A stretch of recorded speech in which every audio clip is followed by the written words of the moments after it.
all day, but you know. Mr. Miller, is there any way for people to apply for asylum right now?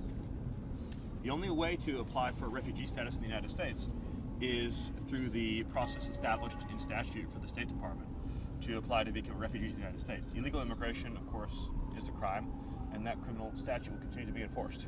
Can you give us a sense of the deportations ongoing right now, the use of military planes? Can you walk us through what resources are involved and scale and what your plans are? Well, all of the above. So you have obviously DHS air assets, you have DoD air assets, you have State Department air assets, you have commercial air assets, you have charter air assets. So every asset that can be used to conduct a lawful deportation. Historically, it's been a big constraint on ICE, just the availability of aircraft, which is a logistical issue.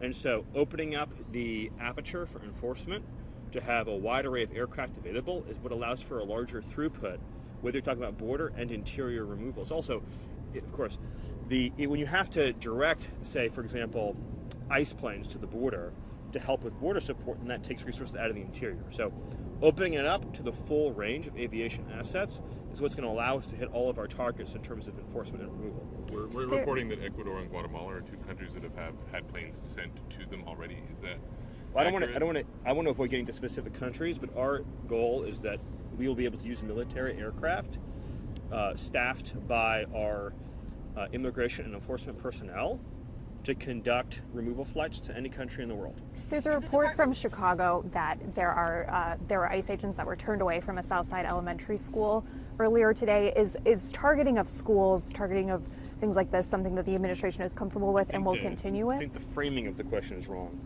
If there's a law enforcement activity that's taking place in the school, then that would be for the protection and defense of the child. As you know, there's an epidemic of child trafficking and labor trafficking in this country. When federal law enforcement officers are turned away from a school, it is the act of turning them away that endangers the lives and safety of children. We've seen, as you know, 500,000 children trafficked over a 4-year period in the United States. This administration is going to investigate every instance of child trafficking, labor trafficking, sex trafficking, child smuggling, and all the attendant crimes involved in that. And our message to everyone in the country is to cooperate fully with immigration and customs enforcement so that we can end the scourge of child trafficking and child abuse that has been endemic these last 4 years. And other than raids, is there anything you can share with how you're going to find the 1 million or so immigrants who came here under the parole authority under Biden, especially now that DHS memo has been I don't want to violate any operational security issues, but there's digital footprints, there's financial footprints, there's just routine law enforcement intelligence. So individuals that we are tracking, there are a wide array of tools that we have to identify and remove those individuals, as well as, of course, support from the public, from other state and local law enforcement in helping us to identify priority targets. At the same time, of course, we're also using other law enforcement partners like FBI, ATF, DEA, Marshals to identify priority targets for removal. And in addition to the parole issue, of course, we're also expanding the use of expedited removal authority as well across the country, again, as enacted by Congress in 1996 to expedite the removal of all these recent entrants into the United States. Is there a sense of how many people have been deported since the president was sworn in? Well, we've been here for a few days, and so we'll have a full update soon on the numbers. We're also engaging in a continuous scale-up operation. So you expect that tomorrow we'll have more removals than today, and then more removals the day after that and the day after that, particularly as we bring more beds online, we bring more planes online, and we bring more law enforcement partners across the interagency online, as well as activating all of these new and additional authorities, like, for example, the Alien Enemies Act. Of course, the Alien Act is an old authority, but a new in the sense that previous administrations have not activated it. Also, bringing on more international cooperation is going to increase the numbers. In other words, the more nations that we have accepting illegals more quickly, with less hassle and with less delay, again, it expedites that throughput.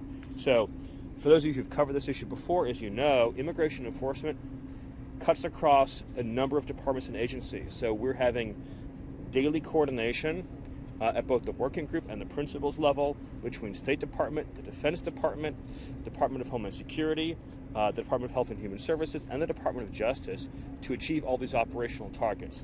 This is the largest shift in U.S. policy over the shortest time frame that I'm aware of in the history of U.S. law enforcement, and it is happening seamlessly, it is happening effectively, and the results are already speaking for themselves. Already at the border, as an example, we have gone from a policy of catch and release to no release within a single day shift. And we are removing individuals more quickly and more efficiently than has been done any point before in American history. Do you think the policies Department of- apply to Ukrainian and Afghan refugees as well? Well, refugees, of course, are in a different status than illegal aliens, so it's a completely separate question and has no bearing on anything that we just discussed. Yes. Is the Department of Defense mission now strictly immigration and border, would you say? No. The Department of Defense has a full range of all of its statutory and constitutional missions, but of course it includes, and essential to that, is the defense of the U.S. homeland. And if you looked at the President's initial executive orders, they included two that touch on your question.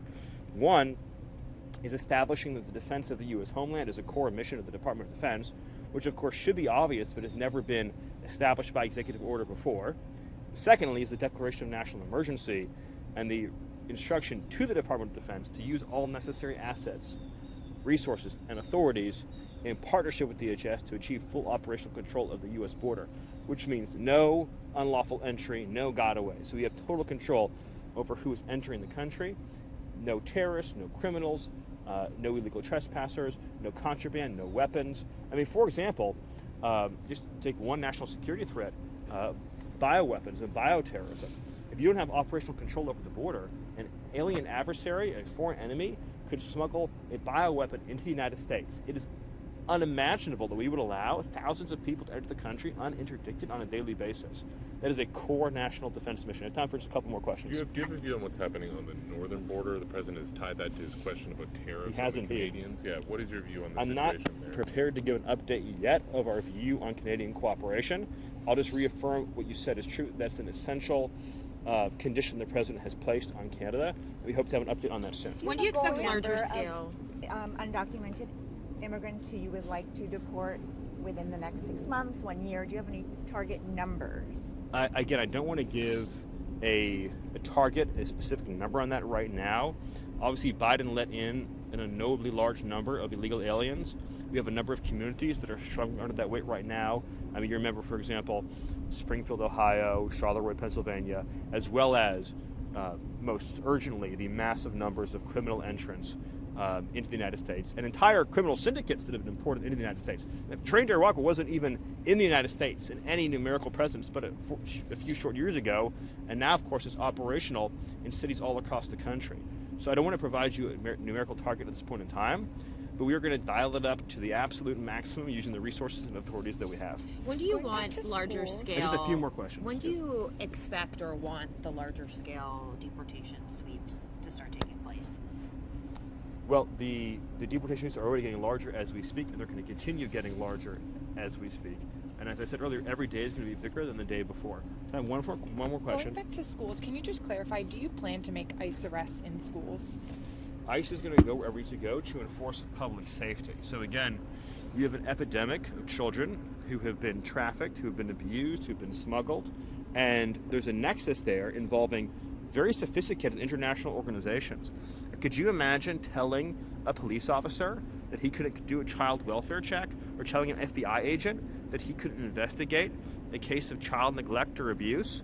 It is essential that all law enforcement partners have unrestricted access to enforce the laws of the United States, which include the defense and protection of children. So I want to end there, and I want to make a statement, which is that I want to also keep the focus today, of course, on President Trump's visit to disaster zones and the importance. We're talking about DHS and making sure that we are delivering the services, and President Trump's focus on making sure we're delivering services to American citizens in need, and that we are taking care of everybody who needs to be taken care of. I look forward to coming back very soon to talk about this important mission and to talk about everything President Trump is doing to keep the homeland safe. I thank you for your time, and if I have more time, I'd give it to you right now, but I wish you all well. Thank you. Thank you, Mr. Miller.